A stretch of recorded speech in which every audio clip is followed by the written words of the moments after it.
ಕಳೆದ 4 ವರ್ಷಗಳ ಹಿಂದೆ ನಾನು ಕೃಷಿ ಕಾರ್ಯದಲ್ಲಿ ತೊಡಗಿದ್ದಾಗ ಮರದಿಂದ ಬಿದ್ದ ಪರಿಣಾಮ ಸ್ಪೈನಲ್ ಕಾರ್ಡ್ಗೆ ಪೆಟ್ಟು ಬಿದ್ದು ಸೊಂಟದ ಕೆಳಭಾಗ ಸ್ಪರ್ಶಜ್ಞಾನವನ್ನು ಕಳೆದುಕೊಂಡಿತ್ತು.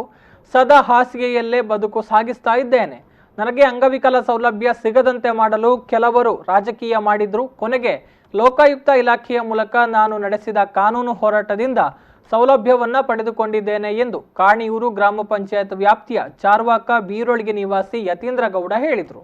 ಪುತ್ತೂರಿನಲ್ಲಿ ಸುದ್ದಿಗೋಷ್ಠಿಯನ್ನು ನಡೆಸಿ ಮಾತನಾಡಿದ್ರು. ವಿಕಲಚೇತನರಿಗೆ ಸಿಗುವಂತಹ ಸೌಲಭ್ಯವನ್ನು ಕಸಿದುಕೊಳ್ಳಲು ಪ್ರಯತ್ನ ಮಾಡುವ ಕೆಲ ಗ್ರಾಮ ಪಂಚಾಯತ್ ಸದಸ್ಯರು ಇನ್ನಾದರೂ ಇಂತಹ ರಾಜಕೀಯವನ್ನು ಬಿಡಬೇಕು. ಇದು ಮಾನವೀಯತೆ ಮೀರಿದ ವರ್ತನೆ ಅನ್ನುವಂಥದ್ದನ್ನು ಅರ್ಥ ಮಾಡಿಕೊಳ್ಳಬೇಕು.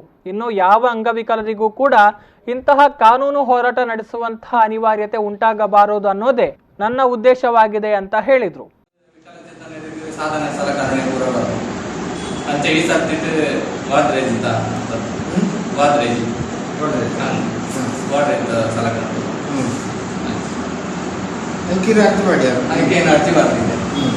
ಅರ್ಜಿ ಏನಾದರೂ ಗೊತ್ತಿದ್ದೆ ಇಂಕೈನ ಮಾಹಿತಿ ಇಚ್ಚಾಡು ಏನು ಬಂದ ಜೆತ್ತಿನಲ್ಲಿ ಸ್ಪೈನಲ್ ಕಾರ್ಡ್ ಇಂಜರಿ 80% ಇಂದಾಗ ಸನ್ಸೆಷನ್ ರಾಲಿ ಬೆಟ್ಟಡಿ ಜಪ್ಪಡಿ ಬರ್ತಾನೆ ಅಂಚೆ ಭಿನ್ನ ಸ್ಥಿತಿ ಅಧ್ಯಕ್ಷರು ಒಂದು ವಿಷಯ ಗೊತ್ತಾದ ಅಧ್ಯಕ್ಷರು ಗ್ರಾಮ ಪಂಚಾಯತ್ ಅಧ್ಯಕ್ಷರು ಮಾತಾಡಿ ಕೊಡೋದು ನಾನೇ ಏನೇ ಸ್ಥಿತಿ ನಿಮ್ಮಲ್ಲಿ ಹೆಚ್ಚಿನ ಸೌಲಭ್ಯ ಬರ್ಕೊಂಡು ಸರ್ಕಾರ ಬರ್ತಾನೆ ಸೌಲಭ್ಯ ಅರ್ಜಿ ಕೊಡಲೇನು ಫಂಡಿಂಗ್ ಮಾಹಿತಿ ಇದೆ